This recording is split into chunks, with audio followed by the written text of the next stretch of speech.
seed is planted for all of us very early, in that, and this just doesn't just go for women, it goes for men too, in that when we are born, these infants that don't have resources, that don't have, the power to, and the ability to self-advocate, we are completely reliant on our community, on our caregivers, on our providers to get our basic needs met to survive, let alone thrive.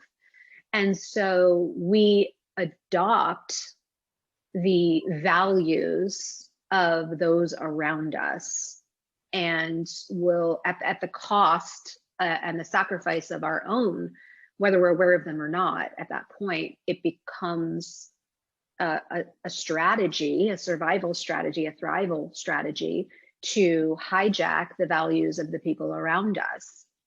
And one of the examples that I always love to give here is, how do you know what your name is? Someone told you. Yeah. And you just said, okay, then if that's who you say I am, that's who I am. And I'm just going to keep regurgitating that for the rest of my life and squeeze myself into that.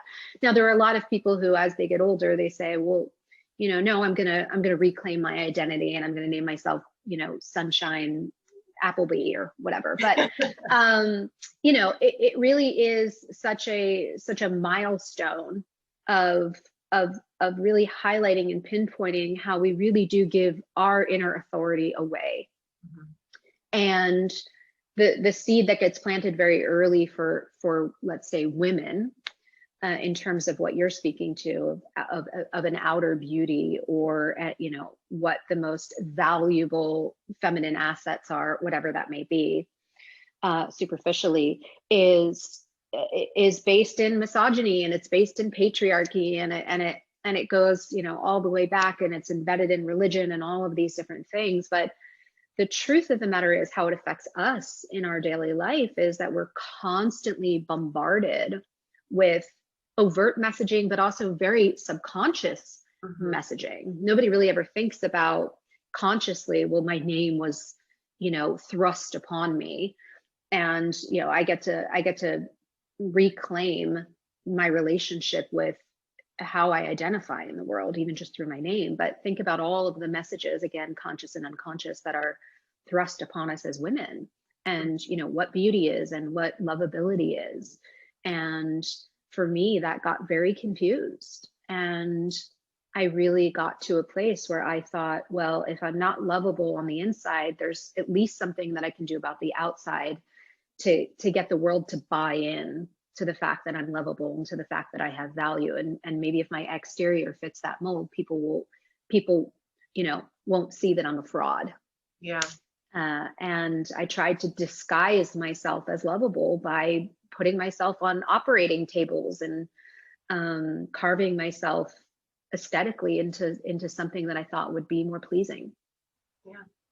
And I think that we all do that, even if it's not plastic surgery in one way or another, whether it's, the contour we put on our face, or the way that we're dressing, or if there's always some outside influence that's telling us, okay, this is what's cool, this is what's in, this is what's going to get you accepted, or even this is what you have to do to not get questioned about who you are and how you want to show up. And I think it's so important to be able to identify when those thoughts are flooding our mind, or when we're receiving those messages, so that we can kind of separate ourselves and our true nature from those things that we're being told. That's right. And that's where the self-advocacy comes in.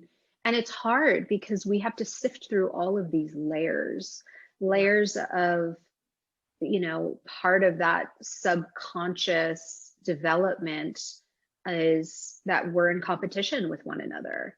And that if someone's more beautiful than you, or someone's more talented than you, or somebody's more fill in the blank than you, that somehow they're your competition, and they're going to be taking something from you. And it puts you into this scarcity mindset that then makes you lose your community and your culture, which is your tribe of fellow sisters. Yeah. So there's that to weed through. And there is the idea of, women should be seen and not heard, so we contain our emotions and our authentic expression. And then there's the, good girls don't dress like that. And then we have to squeeze ourselves into, well, I can't dress like that because then I'm asking for uncertainty and unsafety.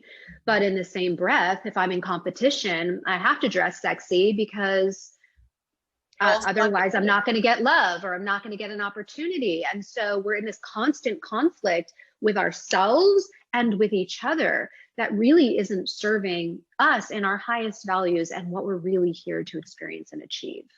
Yeah.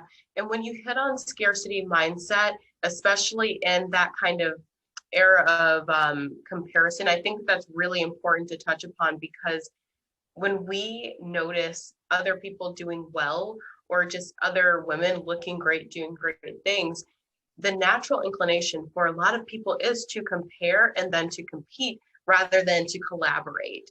And I think that when we kind of step into this mindset of abundance, we're able to actually see that the more opportunities that our fellow sister have or our fellow human beings have, the more that there actually is for us. And so we can stop competing, we can let down our guard, and we can just be ourselves and show up authentically. But it's hard to do that when the rest of the world isn't necessarily thinking that way.